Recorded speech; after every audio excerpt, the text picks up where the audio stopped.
All right, guys, welcome back to another episode of the Workbench, your resource rich weekly newsletter and podcast for home services, local business, and everyone kind of in that industry. Excited to be here with JD. JD has a really interesting background. He is the co founder of SMB Invest, and so they're investing in small businesses and home services. And he also runs his own home services company called PurePoint Water Solutions. So really kind of wearing two hats, super interesting background, JD, super excited to dive into kind of your background, the two different things that you're doing right now and kind of get into that journey of yours. So first of all, thank you for coming on. How's your week been so far? Thanks a bunch, Brian. Excited to be on Workbench. Week has been good. Rainy one in Connecticut, sitting in the warehouse today, but excited to jam with you. Yeah, for sure, man. So, tell us a little bit about your story, your background, and then what you're doing today with SMB Invest as well as your water solutions company. Yeah, absolutely. So, like a lot of people, sort of started down the track of finance. Did about 5 years of sales and trading, living in New York City. Wanted to get into the startup world and feel a little bit entrepreneurial. So, joined Cadre, which is a tech-enabled asset manager, really focused on real estate, private equity. Company's been sold at this point.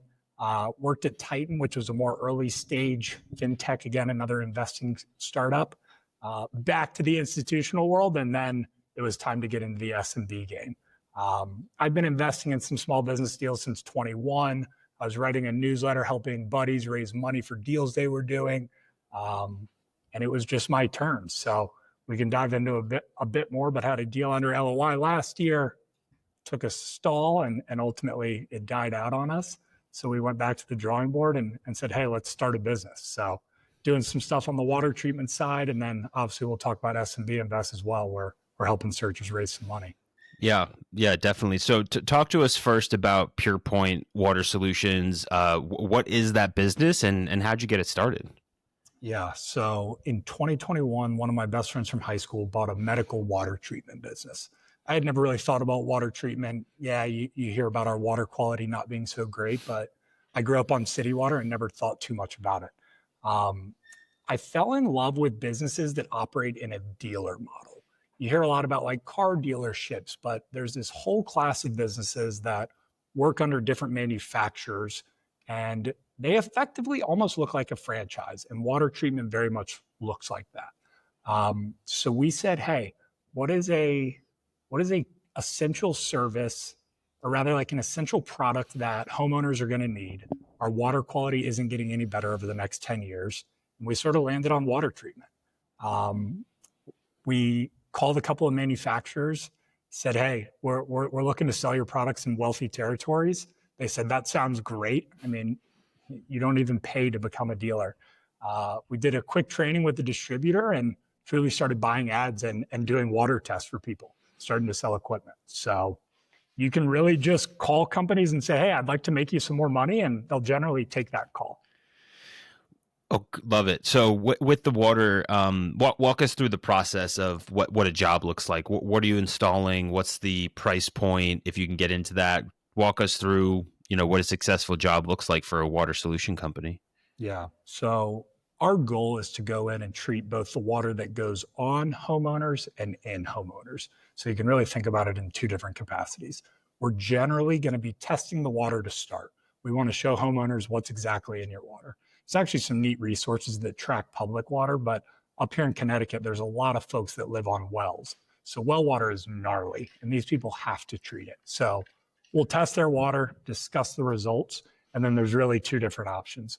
We'll sell them something, again, that's filtering or softening water throughout their whole entire house. Filtration more for like skin and just reducing other contaminants. Softening is actually taking the rocks out of the water, so that's protecting people's appliances.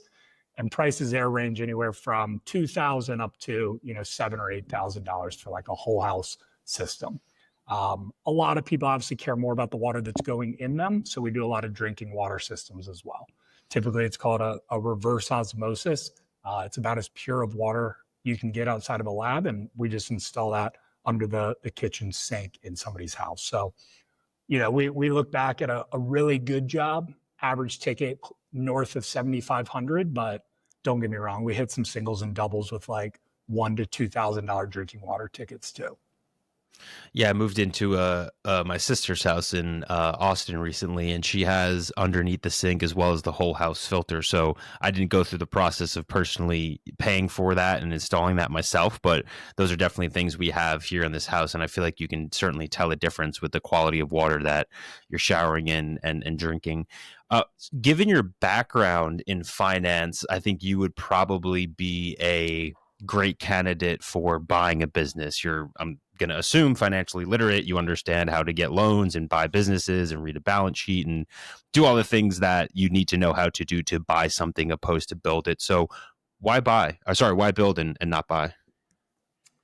Yeah, so I think you're right. I, like many others, thought this is a great path to stepping into an income, stepping into something where, hey, if we pay down the loan over the next 10 years, we'll really have a platform. Stepping into a business that already has processes and teams. At the same time, though, I think there's a lot of people out there buying businesses for $2 million plus that they could start for $50K in a truck. My partner and I, we essentially put some money into a bank account, and we were confident that we could buy advertising while building partnerships with other people in the market to effectively just go 0 to 1 and not have a massive SBA node hanging over our head. Um, is it slower to start? Absolutely. Is there any income right now? Not really. But those are things that we were comfortable with to have the flexibility to just sort of figure out what makes the most sense for us. Um, to your point, I mean, we are still trying to buy businesses. Like I'm running drip campaigns, we're emailing and calling all the water treatment owners in the tri-state area. But I think an interesting example is I actually emailed a guy. He said, hey, I don't own a residential water treatment business, but I own a commercial water treatment business. So he does bottle-free water coolers. You've probably seen those big 5-gallon jugs. They're extremely expensive. So slowly but surely, businesses are actually adopting these bottle-free plumbed-in coolers. I didn't even know this existed until I reached out to this guy. So now what are we doing? We called another manufacturer. We're actually leasing these bottle-free water coolers as well. Is this something I think I could do if we had a team of 12 and a $22,000 loan payment every month? Probably not. Probably would need to stay in my lane. And time will tell if that would have been the better call. But the flexibility of being able to go 0 to 1 with no debt and just a lot of creativity is really exciting. When you say buying other companies, talk to us about the mindset there. Are you looking to buy other companies within and basically similar to yours and expand your footprint? Are you looking to diversify your services? How are you thinking about acquisition as a path to growth? So one of the reasons people love home services is there's that recurring nature to your business in most facets, and water treatment is certainly the same. When we sell a job, we will sell a service contract with it. We'll go out, change filters every 6 to 12 months, depending upon what it may be. And when I think about acquiring a business, I think about acquiring a service business, like a service footprint, if you will. So if we could go find a company that's been around for 20, 30 years, they have 1,000, 2,000 customers that they go and see every 6 months, that's hyper interesting to us. It would build that stable base of service revenue.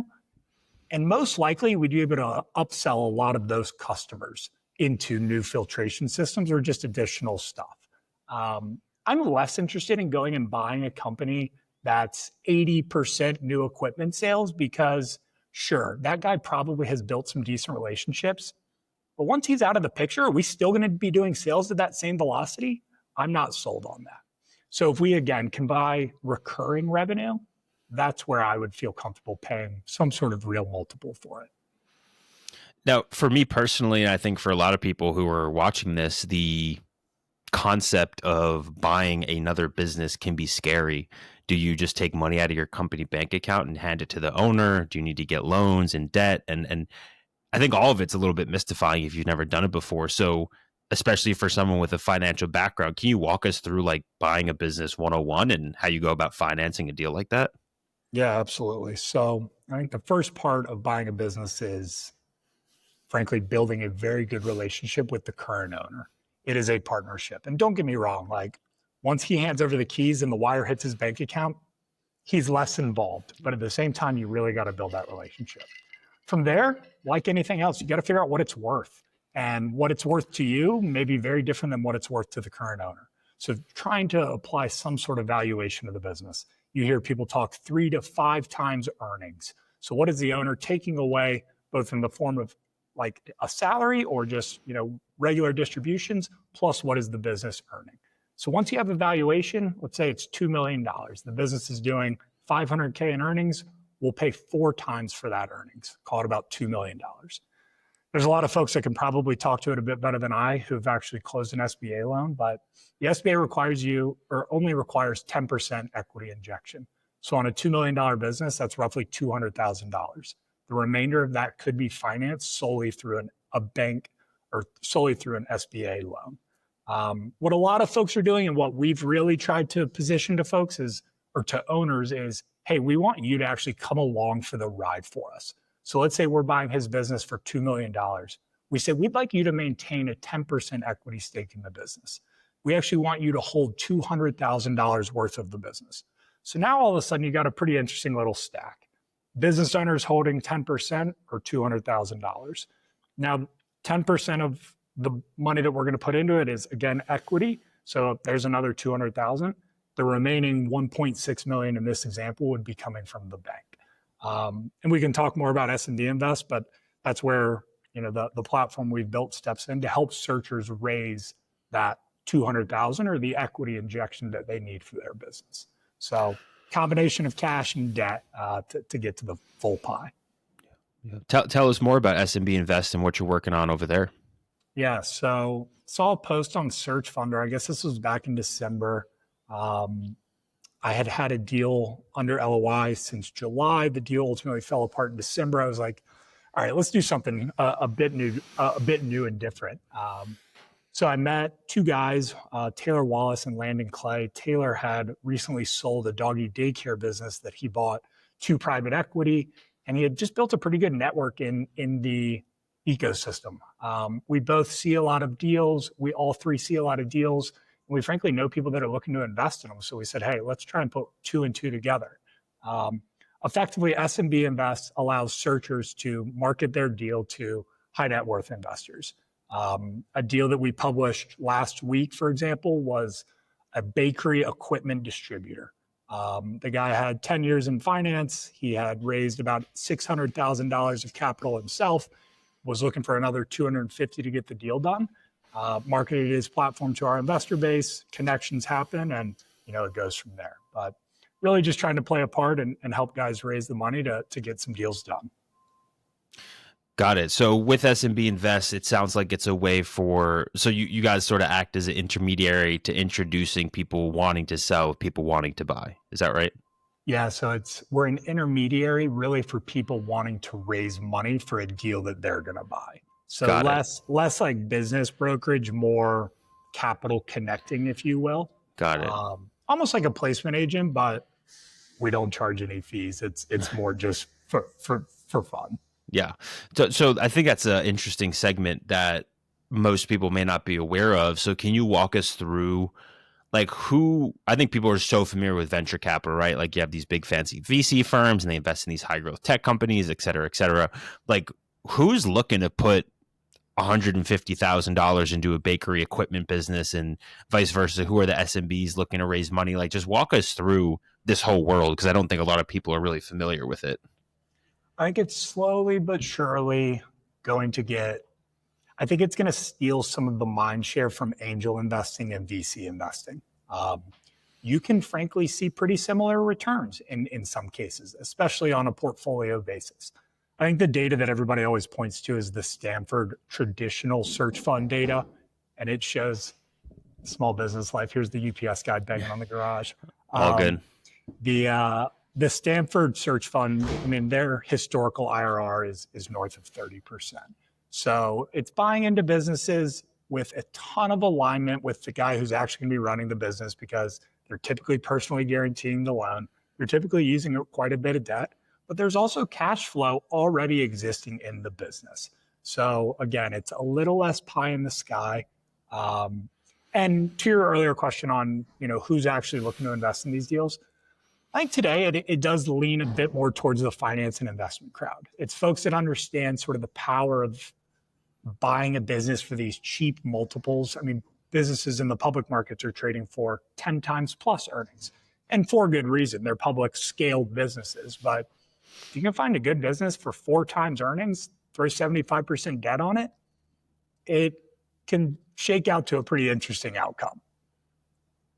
Shifting back to the water business, what has been for someone who is kind of new to this industry, having spent a career in finance and other in tech and other industries, what's kind of been the biggest surprise for you rolling up your sleeves and getting involved in a home service business? I think one thing is your margins are probably never going to be quite as good as you think.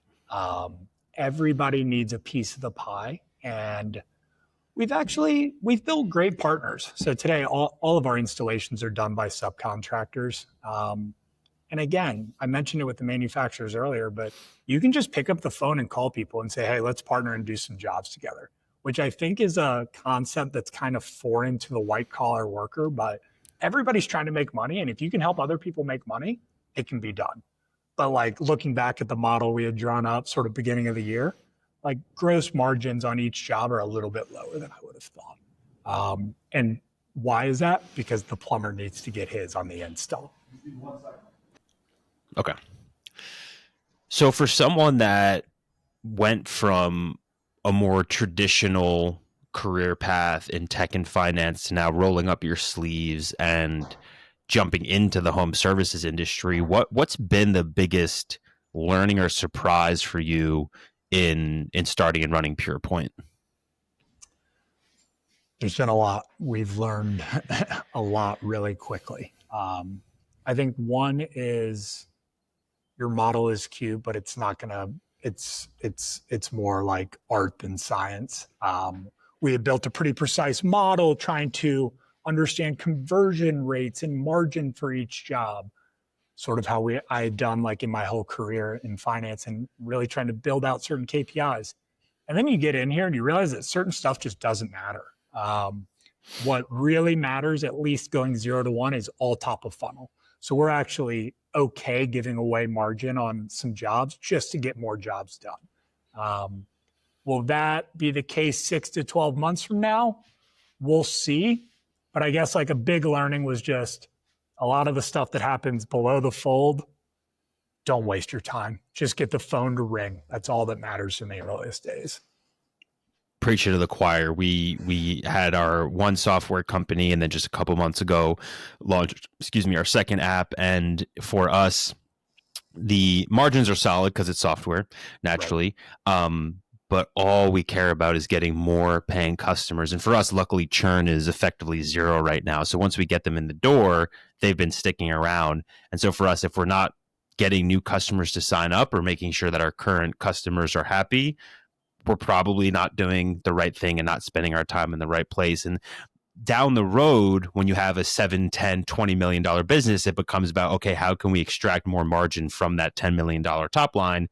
But when you have 0 customers, what's the point if you get 100% margin on 0, right? And so it's just about filling up that top of funnel. You're preaching to the choir again with that one. So thinking through PurePoint and some of the learnings you've had there, when you think about the growth for that business, we talked a bit about growth through acquisition.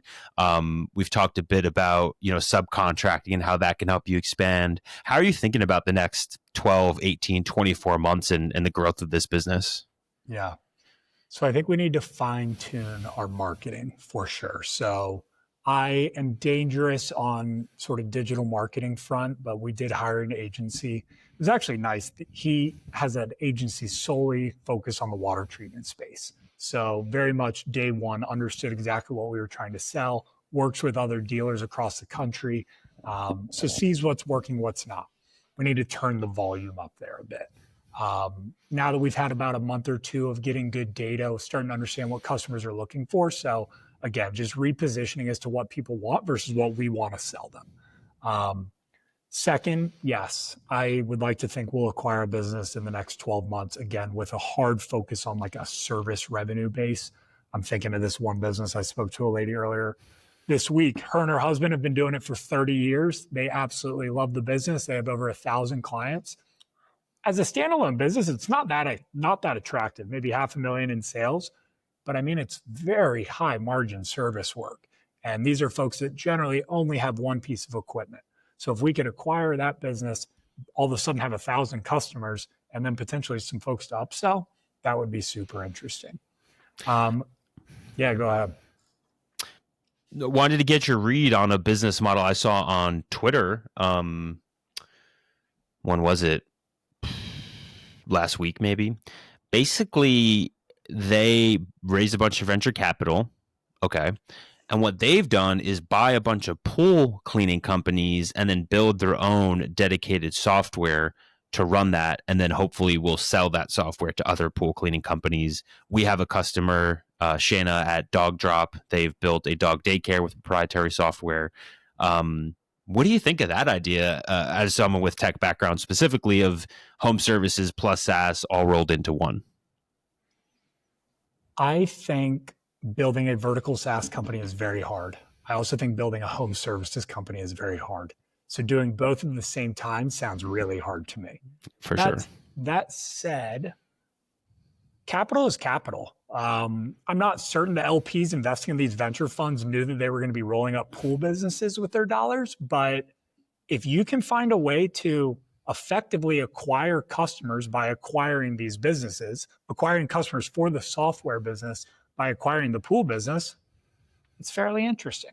And then you actually have proof point. I mean, I'm sure you know it well, but like when you're dog fooding your own product, then you're going to build it the right way. I think Shayna is great. I want to see a Dog Drop on the East Coast. I've been following her on Twitter for years. And in that context, where I believe she has raised some venture capital, seems like a no-brainer to me. Yeah. Because then you just have two bets going at all times, effectively. Yeah. Yeah, no, they're great. I could wax poetic on Shayna and their business, but their software is great. I love pets. I'm a dog owner. I'm a certified dog trainer. Story for another day. But I love pets as an industry, and so yeah, definitely bullish on that. And they're, as I said, they're a customer, so I've worked super closely with their team and kind of been in the weeds with them on their stuff. So. Cool, man. Anything, JD, that we didn't cover that you kind of wanted to get to here on the Workbench? Yeah, I mean, I touched on it briefly, but I think for all the folks out there that are very keen to go buy a business, evaluate some other opportunities in starting your own business. Part of our thesis is that if and when we do find a business that is right for us to buy, having operated in the space already, we'll be ready to hit the ground running and really build that thing out. It does not happen overnight. You're not going to replace your salary within the first quarter. But before you go and put a $2 million SBA loan together, think about buying a truck and calling some manufacturers. You can probably drive some business yourself. Heard it here first. JD, we appreciate you coming on. For folks that want to check out SMB Invest, PurePoint, just follow you personally, where can folks find you? Yeah, I think X is probably the best spot. Just JD DeYonker, tweeting some stuff about small businesses, tweeting some stuff about living in New York City. But yeah, reach out to us at PurePoint Water, or if you're raising money for an acquisition, please come see us at SMB Invest. We're here. JD, thank you so much. Have a great rest of your week. Thanks a bunch, Brian. Take care, man.